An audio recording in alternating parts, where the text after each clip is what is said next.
பெற்றார்களுடைய சம்மதம் திருமணத்தில் பெறுவதற்கான காரணங்கள் என்ன? திருமணம் அதுக்கான அந்த ஒப்புரவு என்ன? அந்த பெற்றாருடைய சம்மதத்துக்கு அவர்கள் பெறுவதிலே ஏற்படக்கூடிய இடர்பாடுகள் என்ன? ஒவ்வொன்றை நாங்கள் வேதபூர்வமாக விளங்கி இருந்தோம். கடைசியாக நாங்கள் ஒரு சில கேள்விகளை பார்த்தோம். வேதபூர்வமான பெற்றார்களா இருந்து அவர்கள் மனசம்மத்தை பெற்றுக்கொள்ள இருக்கக்கூடிய தடைகள் என்ன? அல்லது அவர்கள் அவிசுவாசிகளாய், விக்கிரகாரனைக்காரராய், அவர்கள் கடவுளை மறுக்கிறவர்களாய், அல்லது நரகத்துக்கு நித்திய ஜீவனை இழக்கப்படுகிற வேத புரட்டு உபதேசங்களை பின்பற்றுகிற பெற்றாராய் இருக்கிற பட்சத்தில் பிள்ளைகள் மனசம்மதத்தை பெற்றுக்கொள்ள அவர்கள் கொண்டிருக்கிற தடைகள் எப்படி அது இல்லாமல் ஆக்கப்பட முடியும் என்கிறத நாங்கள் அங்கிருந்தோம். ஒன்று ஜெபத்தோடு கூட பெற்றார்களுடைய அந்த கோரிக்கைகள், அவர்களுடைய அந்த விருப்பங்களை பிள்ளைகள் கட்டாயம் பரிசீலனை செய்ய வேண்டும். அப்படி அவர்கள் ஜெபத்தோடு அந்த கோரிக்கைகளை யாரை அவர்கள் திருமணம் செய்ய வேண்டும் என்கின்ற விடயத்தை அவர்கள் பரிசீலனை செய்கிற பொழுது அது அவர்களுடைய புலனுக்கும் பகுத்தறிவுக்கும் வேதப்படி அது பிடிப்பில்லாமல், அது சரியில்லாமல் அமையும் என்று சொன்னால் அவர்கள் ஜெபத்தோடு கூட சகல தாழ்மையோடும் கவனத்தோடும் பெற்றாருக்கு தாங்கள் அதில் விருப்பமில்லை என்பதை தெரிவிக்க வேண்டும். அந்த முதலாவது ஸ்டெப் அது சரிவர அது கவனிக்கப்பட இல்லை. பெற்றார் இன்னும் தங்களுடைய விருப்பத்தில் தான் அவர்கள் நிக்கிறீனம் என்று சொன்னால் பிள்ளைகள் அவர்கள் பெற்றாருக்கு தங்களோடு சேர்ந்து அதை அந்த காரணங்களை விளங்கப்படுத்தக்கூடிய தேவ பக்தி உள்ள முதிர்ந்த நபர்களை அவர்கள் அடையாளம் கண்டு அவர்களிடம் அந்த உதவியை கேட்க வேண்டும்.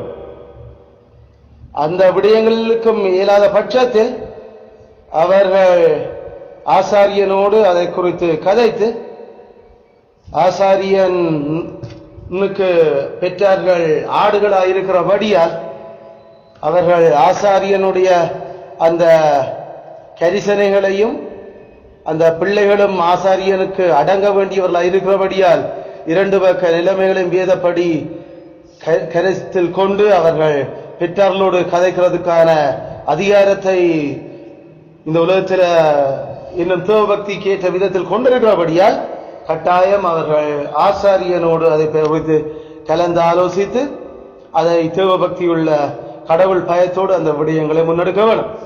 அந்த விடயத்துக்கும் ஆசாரியனுக்கும் பெற்றார் செவி கொடுக்கவில்லை என்றார். பிள்ளைகள் அவர்கள் அரசாங்கத்தை நாட வேணும்.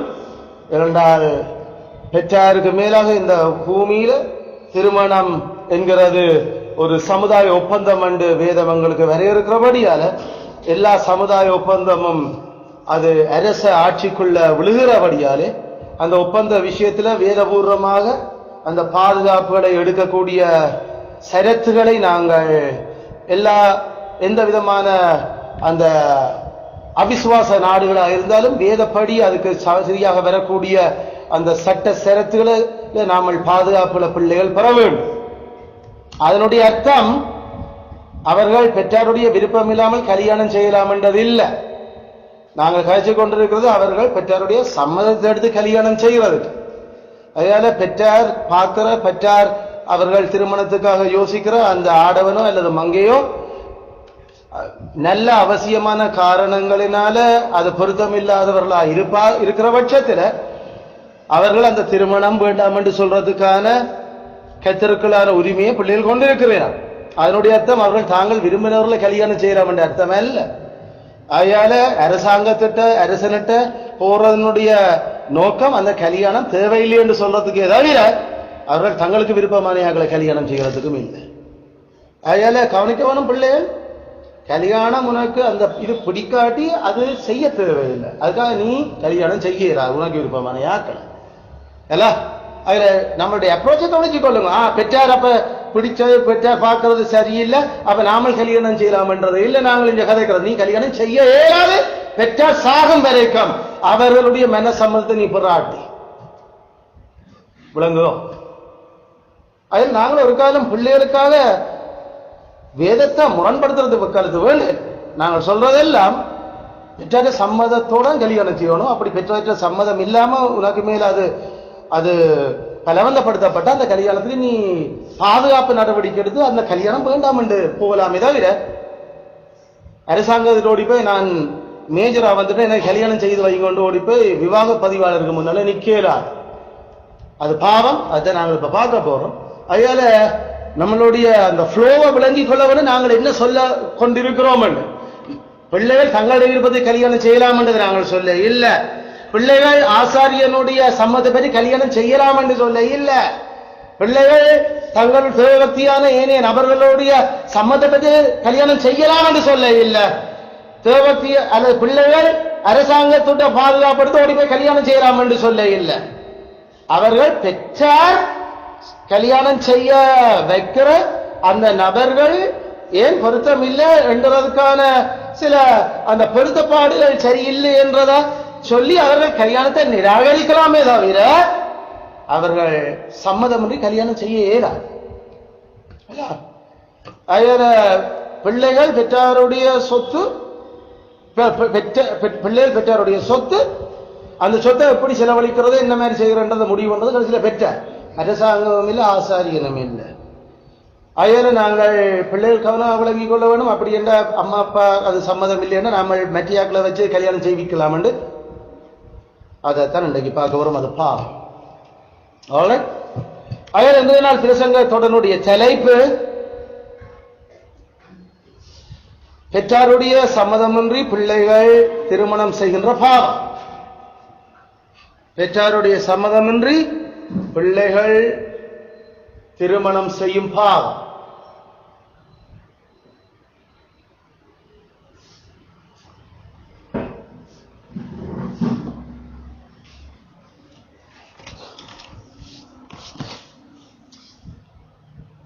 The sin of children in marrying without parental consent or parents' consent. Sin of children in marrying without their parents' consent. பெற்றார் பிள்ளைகள் தங்களுடைய பெற்றாருடைய மனசம்மதமின்றி திருமணம் செய்கிற பாவம். இவ்வளவு விஷயத்தை நாங்கள் தெளிவா படிச்சா பிறகு பிள்ளைகள் பெற்றாருடைய அதிகாரத்தை அவர்கள் குறைச்சு மதிப்பிட்டு அல்லது அந்த அதிகாரத்தை அவர்கள் கேவலப்படுத்துகிற விதமாக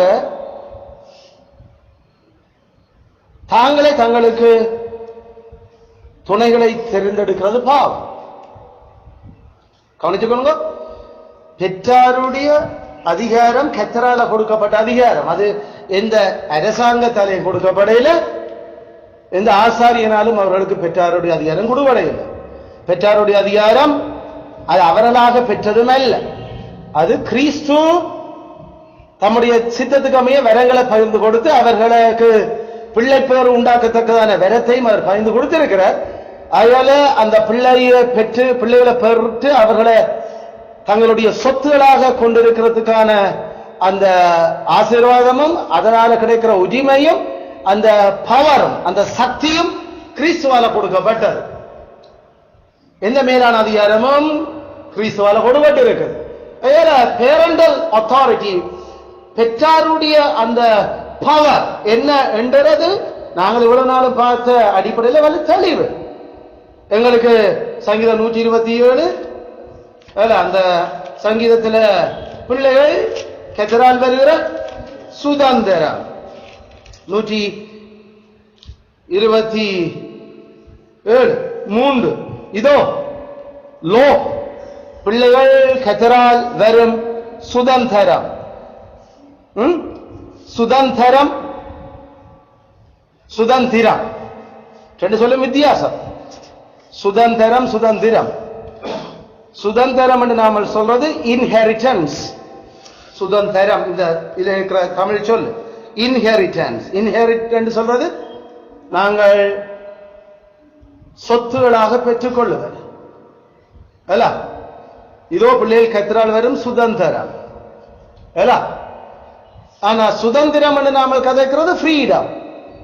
ஃப்ரீடம் அதாவது நாங்கள் கடவுள் எங்களுக்கு கொடுத்திருக்கிற உரிமைகளை அவருடைய சட்ட வரம்புகளை நின்று பயன்படுத்துறதுக்கான அந்த கட்டற்ற நிலைமை. கட்டற்ற நிலைமை அதுதான் சுதந்திரம் என்று சொல்லும். கட்டற்ற நிலைமை சுதந்திரம். ஆனா நாம சுதந்திரம் என்று சொல்லுறது அது சொத்து அல்ல. சொத்து பிள்ளைகள் கர்த்தரால கொடுக்கப்படுகிற சொத்து. கற்பத்தின் கனி அவரால் கிடைக்கப்படுகிற எங்களுக்கான பலன், அதாவது பெற்றோருக்கான பலன். பலன் என்று நாம் சொல்றது ஈல்டு. ஈல்டு அதாவது அறுவடை. அது கடல்லையோ அல்லது நாம் மண்ணிலேயோ அல்லது நாம் எந்த நிலங்களிலேயும் நாங்கள் மேற்கொள்ளுகிற உழைப்புகளிலே நாங்கள் பெற்றுக்கொள்ளுகிற அந்த அறுவடையைத்தான் நாம் பலன் என்று நாங்கள் சொல்றோம். ஈல்டு என்று சொல்றது YEILD ஈல்டு. ஈல்டு அதில் பிள்ளைகளும் நாங்கள் அறுக்கிற அறுவடைகள், பெற்றார் அறுக்கிற அறுவடைகள். அதில் அதை விதைச்சு அதை வளர்த்து அதை பெற்று அவர்களை தொடர்ந்து பராமரித்து அவர்களால நாங்கள் அந்த வருமானம் பலன்களை பெறுறதுக்காக நாங்கள் கொண்டிருக்கின்ற அந்த கனிகள் அவர்கள். அதுல பெற்றார், பெற்றார்களுக்கு பிள்ளை, அதுல அதுதான் கடவுள் அவர்களுக்கு கொடுத்திருக்கிற பெற்றாருக்கான பவர். அதனால இந்த அதிகாரம் அவர்கள் பிள்ளைகளுடைய அந்த பலன்களை பெற்றுக்கொள்றதுக்கு அவருடைய திருமணத்தில் நுழையங்களையும் அவர்கள் அந்த திருமணம் அவர்களுக்கும் தாங்கள் பட்ட பிரியாசங்களுக்கும் நல்ல பலனை கொடுக்கணும் என்றதுல அவர்களுக்கு முழு ஆட்சியும் சுதந்திரமும் உண்டு பெற்றாருக்கு. அதனால பிள்ளைகள் பெற்றாருடைய கவனத்துக்கு வராத விதத்தில் ரகசியமாய் கல்யாணம் செய்கிறதோ அல்லது பெற்றாருக்கு தெரிஞ்சு அவர்களுடைய விருப்பத்துக்கு எதிராக கலகம் பண்ணி கல்யாணம் செய்கிறதோ அல்ல, either by without giving any notice to parents or by rebellious against the parents. ஒன்று without notice அல்லது rebellion. ஒன்று அவருடைய கவனத்துக்கு கொண்டு வராம கல்யாணம் செய்கிறது, அதாவது ரகசியமா, அல்லது பெற்றாருக்கு தெரியும் அவர்கள் வேண்டாம் என்று சொல்றீங்க, அவர்களுக்கு அது விருப்பம் இல்லை, ஆனா அதுக்கு எதிர்த்து கல்யாணம் செய்கிறது. இந்த ரெண்டு பாவமும் வேதத்தால படுபயங்கரமாக அது கணிக்கப்பட்டிருக்குது. அதனுடைய அவலநிலைகள் பெற்றார் பிள்ளைகளால அனுபவிக்கப்பட்டிருக்குது. ஆகையில கவனிக்க வேணும், நாங்கள் பெற்றாருடைய சம்மதம் இல்லாம ஒரு காலம் கல்யாணம் செய்ய தேவையில்லை அல்ல. பெற்றாருடைய சம்மதமின்றி ஒரு காலம் கல்யாணம் செய்ய வேண்டாம். பெற்றார் சம்மதிக்காதபடியால நாமல் நம்மளுடைய விருப்பத்தில் கல்யாணம் செய்யவும் மேலாது. பெற்றாருடைய விருப்பம் தெரிஞ்சா பிறகு அதுக்கு எதிர்த்து நாமல் கல்யாணம் செய்யவும் கூடாது. அதனால எந்த காரணத்தை கொண்டும் பிள்ளைகள் நாங்கள் எங்களை பாட்டில கல்யாணம் செய்யலாம். பெற்றார் விக்கிரானக்காரராக இருக்கட்டும், பெற்றார் அவிசுவாசிகளாக இருக்கட்டும், பெற்றார் நாத்திகர்களாக இருக்கட்டும், பெற்றார்கள் நரகத்துக்கு கொண்டு வர வேத புரட்டு குழுவினராக இருக்கட்டும், அவர்கள் சம்மதிச்சால் ஒழிய நாம கல்யாணம் செய்ய வேண்டாம். அவர்கள் சம்மதிக்காட்டி எந்த காரணத்தை கொண்டு கல்யாணம் செய்யவும் அவசியம் இல்லை. எங்களுடைய முற்பிதாக்கள் சொன்னபடி அவர்களுடைய சம்மதத்தை பெற்றுக்கொள், இல்லாட்டி அவர்கள் உனக்கு மேல் அவர்கள் இருக்கிற அதிகாரம் இல்லாமல் போகும் வரைக்கும் காத்திரு. ரெண்டுலே ஒன்றுதான். ஏன்னா நீ அவரோட சொத்து, அந்த சொத்தை வேறு ஒருதன் பயன்படுத்த இயலாது. ஒன்றில் அவர்கள் சாகணும் அந்த சொத்தை பயன்படுத்துறதுக்கு.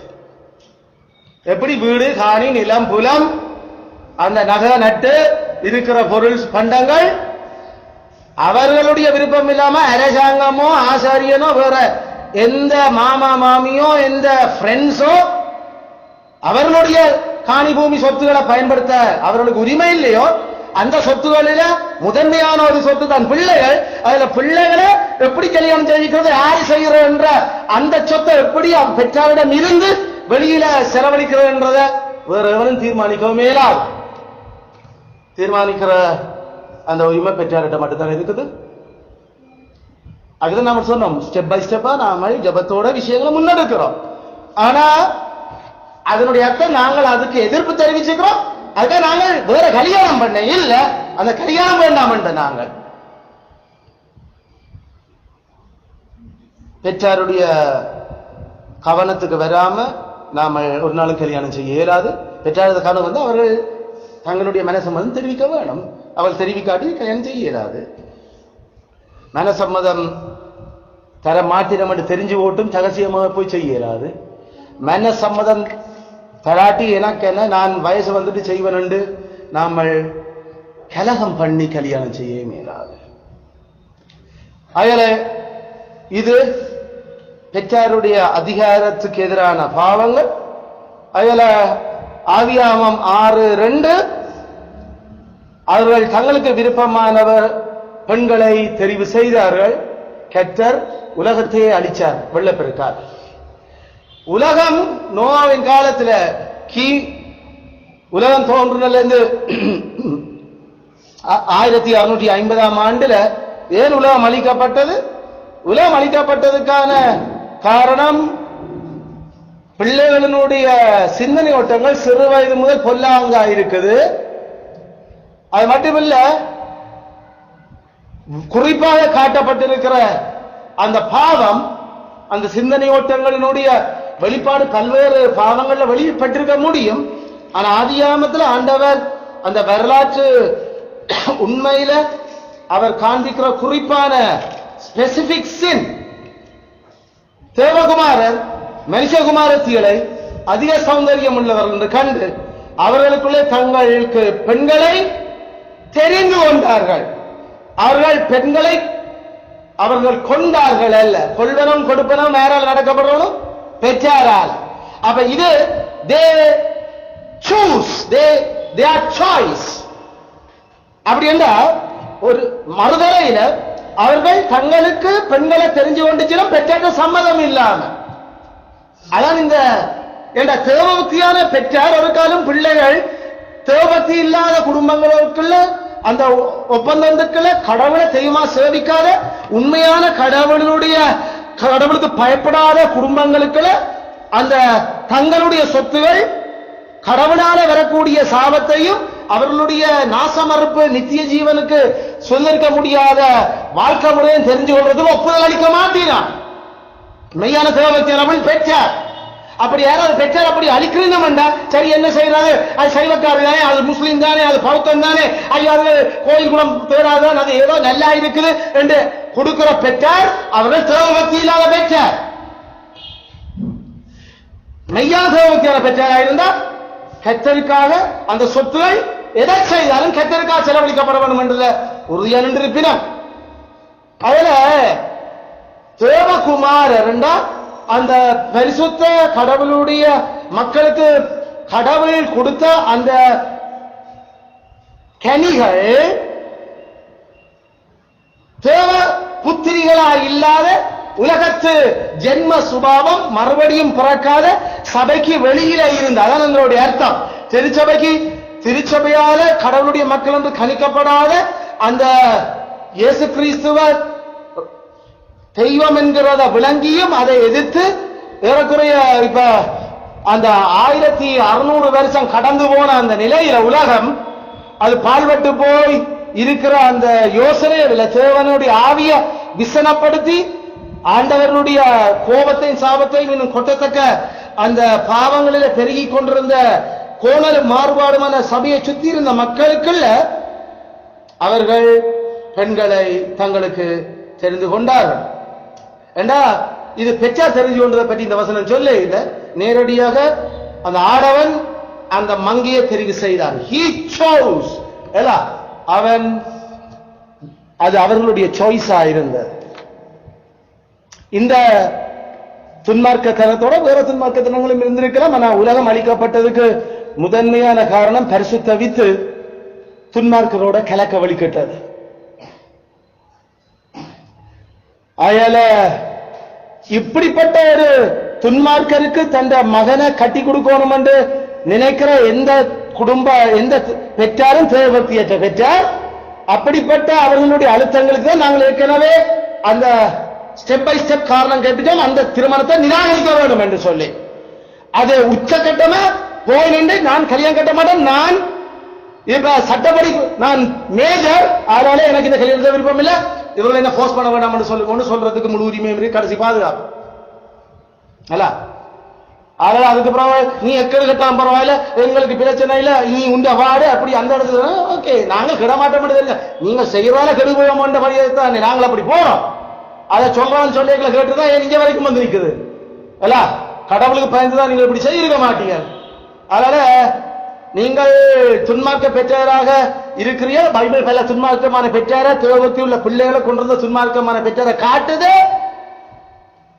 அதனால நாங்கள் அல்ல, நீங்கள்லாம் கேடு கட்டு போறீங்களோன்றத பயமா கிடக்குது. நீங்கள் போயிடக்கூடாது. கடவுள் இந்த பாவத்தை நீங்கள் இன்னும் சுமந்து என்னையும் நாசமாக்கிடக்கூடாது. கடவுள் உங்களையும் காப்பாராக. பிள்ளைகள் பெற்றாரோட கதைக்கிறது. ஆனா பெற்றார் தேவபக்தியா இருந்து இப்படிப்பட்ட கேடுகட்ட திருமணங்களுக்கு போயிடக்கூடாது என்று யோசிக்கல.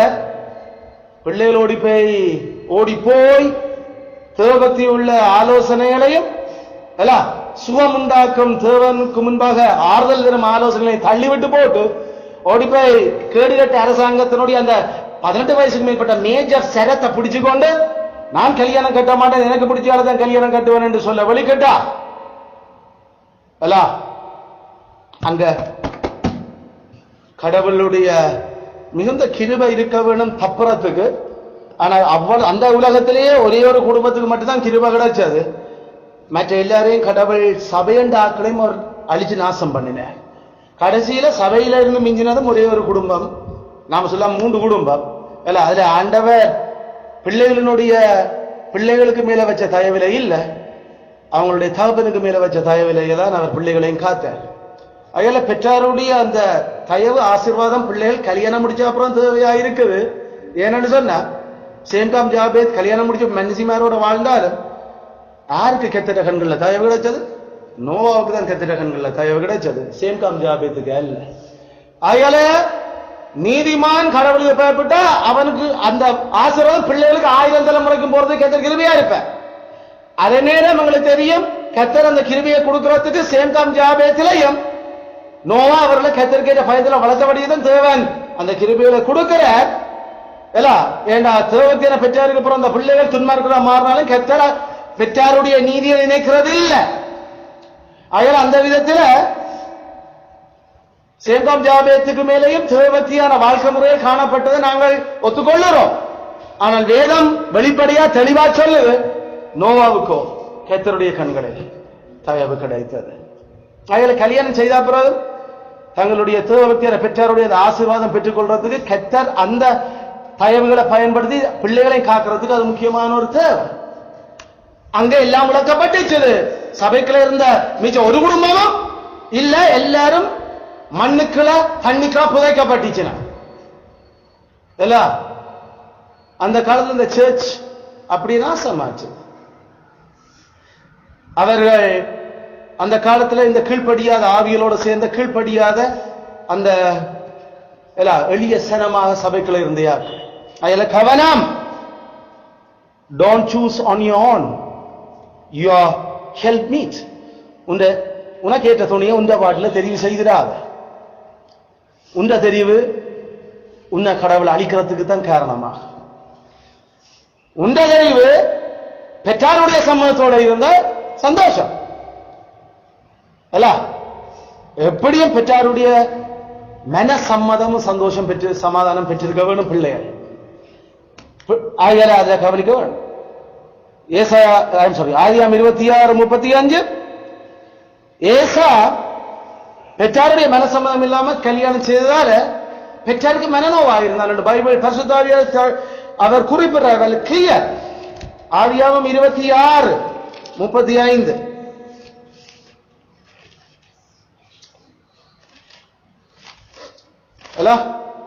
அவர்கள் ஈசாக்குக்கும் ரெபேக்காளுக்கும் மனநோவாக இருந்தார்கள். யார் அவர்கள்? 34வது வசனம். ஏசா 40 வயது ஏத்தியனான பெயரினுடைய குமாரத்தியாகிய யூதித்தையும் ஏத்தியனாகிய ஏலோனுடைய குமாரத்தைய பஸ்மாத்தையும் விவாகம் பண்ணினார். அவர்கள் ஏசாவினுடைய பெற்றாருக்கு தகப்பனின் தாய்க்கும் மனநோவாயிருந்தார்கள்.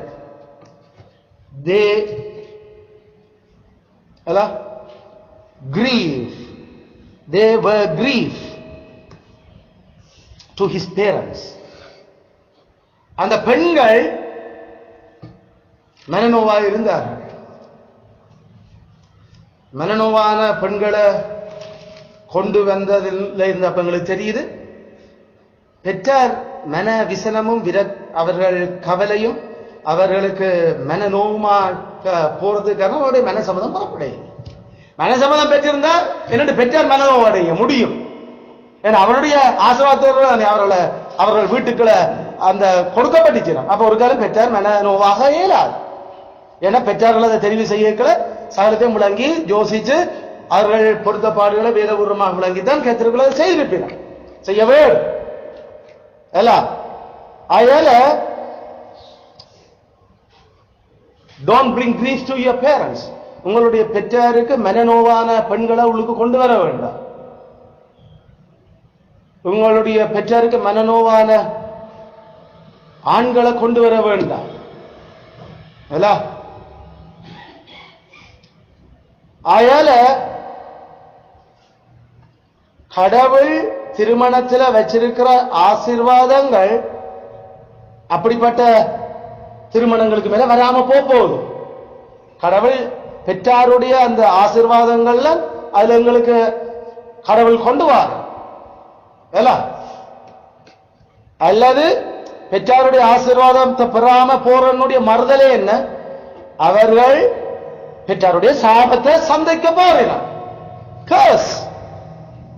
அதனால பெற்றாருடைய சாபம் தங்களுக்கு மேல தொடர முடியும், விழ முடியும் என்று அவர்கள் நியாயமாக பயப்படத்தக்க காரணங்கள் இருக்குது. ஏனென்றால் நாங்கள் சொன்ன இவ்வளவு தேவனுடைய கட்டளைகளும் மீறப்பட்டிருக்குது. அதுல கர்த்தருடைய கட்டளை நியாயப்பிரமாணத்தை மீறுறது பாவம். நேரடியான உய்துணர்ந்து சொல்லுற பிள்ளைகள் பெற்றாருடைய சம்மதம் இல்லாம கல்யாணம் செய்யக்கூடாது அவ்வளவு கட்டளை மீறப்பட்டிருக்குது. அதனால ஒரு காலம்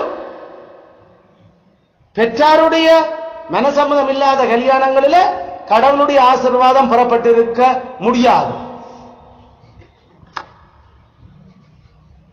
இரண்டாவது, கடவுளுடைய சாயலில் இருக்கிற பெற்றார், அதாவது நாம சொல்ற அந்த அதிகாரம் அது அலட்சியப்படுத்தப்பட்டிருக்குது. அது அது மதிப்பு கொடுக்கல அந்த அதிகாரங்களுக்கு. அதனால அந்த அதிகாரங்களுக்கு மதிப்பு கொடுத்து நடந்தா எங்களோட வாழ்க்கையில வந்திருக்கக்கூடிய நன்மைகள் அவ்வளவு இப்ப துன்பமாக வரப்போகுது. ஏன்னா பெற்றாருக்கு கடவுளுக்கு அந்த அதிகாரம் அலட்சியப்படுத்தப்பட்டதால். அதனால ரகசியமாயோ அல்லது வன்முறையோடோ எந்த ஒரு ஆடவனோ மங்கையோ பெற்றாருடைய சம்மதம் இல்லாம கல்யாணம் செய்யாதிருப்பார்களா? ஏனென்றா பெற்றாருடைய மனம் நோகும் எரியும் அந்த விஷயத்தில். அவர்கள் தங்களுடைய பிள்ளைகளை தங்களுக்கு அதிகாரத்தை அலட்சியப்படுத்தி தங்களோட ஆசீர்வாதம் வேண்டாம் என்று போன பெற்றார் பிள்ளைகளுக்கு நினைக்கல அவர்களுக்குள்ள அந்த அடிக்கடி எரிச்சலும் கோபமும் தூண்டப்படுது. அது அவர்களுடைய திருமணங்களுக்கு மேல துன்பங்களை அல்லது சாபங்களை கொண்டு வருகிறது. கர்த்தர் நியாயமான எந்த சாபத்தையும் அவர் அந்த சாபம் கொடுக்கப்படுகிற நபர்களுக்கு மேல கொண்டு வர கர்த்தர் நியாயமாக கொடுக்கப்படுகிற பெற்றாருடைய எந்த சாபத்தையும் பிள்ளைகளுக்கு மேல பின்தொடர வைக்கிற மறக்க வேண்டாம். காரணம் இல்லாமல் இட்ட சாபம் தான் தங்காது, காரணத்தோட இட்ட சாபம் அது தங்குது, தங்க வைக்கிறார் கர்த்தர். அதனால பெற்றாருடைய மனசம்மதம் இல்லாம செய்த எந்த திருமணமும் அதுக்கு பெற்றாரால் கொடுக்கப்படுகிற சாபங்களும் நியாயமான காரணத்துடன் இருக்கு. அதனால நீ கல்யாணம் செய்யாம இரு, திருமணம் செய்யாம இரு, பெற்றார் சம்மதம் தரையில என்றபடியால் அதுக்காக பெற்றார் தரையில் என்றபடியால் நீயாகவே கல்யாணம் செய்கிறாது. இதுதான் நம்மளுடைய நிலப்பாடு அல்ல. ஆயால கவனம் இவ்வளவு விடயங்களை சொல்லுங்க. இப்ப சில வேளையில சில பேருங்கள்ட்ட கேள்வி எழுப்பலாம்,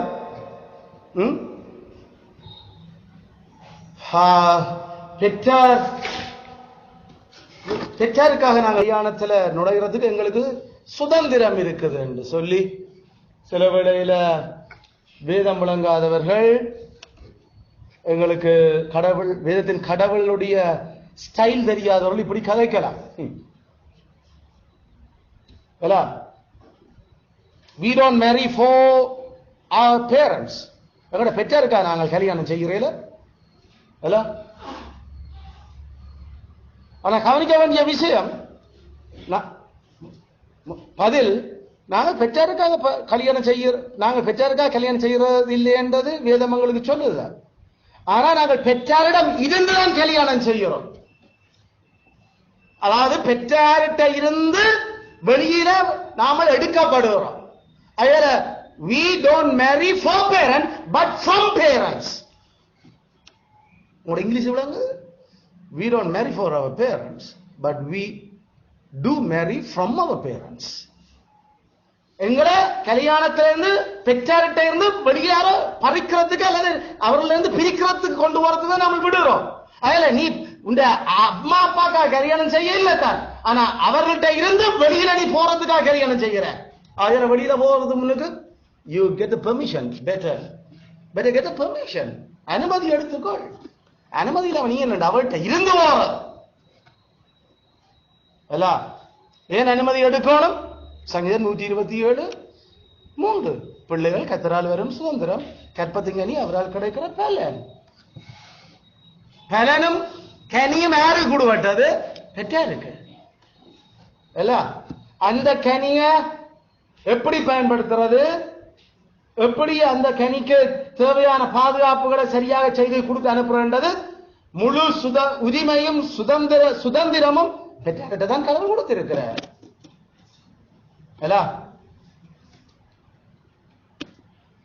அயல பிள்ளைகள் தியாகோ கவனம். பேரண்டல் கன்சென்ட் ஆஃப் பேரண்ட்ஸ், பெற்றாருடைய சம்மதமா என்று கேட்காம ஒரு காலம் பெற்றாரிடமிருந்து பிரிக்கப்படுகிறார். இதை நாங்கள் விளங்கிக் கொள்ளவும். எங்களுக்கு தெரியும் சில பேர் இதை விட கேவலமான பாவம் இல்ல ஒன்று. நாம் ஏற்கனவே சொன்னா பிள்ளைகள் பெற்றாருக்கு தெரியாம தாங்களாகவே எந்த கவனமும் கொடுக்காம பெற்றாருக்கு அந்த எந்த இப்படி ஒன்று செய்யறோம் கல்யாணம் செய்ய போறோம் என்ற யோசனை பிள்ளைகளுக்கு தெரிஞ்சிருந்தும் அதை தெரிவிக்காம அவர்கள் ரகசியமாக கல்யாணம் செய்கிறது, அல்லது அவர்கள் எதிர்த்து திருமணம் செய்கிறது. ஆனா இதை விட இன்னும் ஒரு பிரச்சனை இருக்குது. பெற்றாருக்கும் பிள்ளைகளுக்கும் விருப்பம் இல்லாம பிள்ளைகளை தூக்கி கொண்டு போறது. பிள்ளைகளை தூக்கி கொண்டு, குறிப்பாக பெண்களை அவர்கள் தூக்கி கொண்டு போறது, கல்யாணம் செய்விக்கிறது. இது கேடுகட்ட பாவம். ஒன்று பிள்ளைகள் தாங்களே அதை விருப்பந்தாக்கி தெரியாம செய்ததை நான் முதல் கதைச்சினாம. அதுக்கே கடவுள் உலகத்தை தண்ணிக்களை அவர் மூழ்கி அழிச்சாருண்டா, பிள்ளைகளுக்கும் பெற்றாருக்கும் விருப்பம் இல்லாத நிலையில வலுக்கட்டாயமா பிள்ளைகளை ஸ்டீலிங், பிள்ளைகளை களவெடுக்கிறாரு. அதுதான் களவு. எப்படி வீட்டுக்குள்ள வந்து ஒரு ஃபேனையோ சைக்கிளையோ தூக்கி கொண்டு போறது பெற்றாருடைய சொத்தை தூக்குற மாதிரி, பெற்றாருடைய சொத்தாகிய பிள்ளைகளை தூக்கி கொண்டு போறது மனுஷரை திருடுகிறவர்கள். இது மனுஷ திருட்டு. யார்கிட்ட இருந்து திருடுனவங்க? அதுக்கு சொந்தக்காரர்கிட்ட இருந்து, பெற்றார்கிட்ட இருந்து.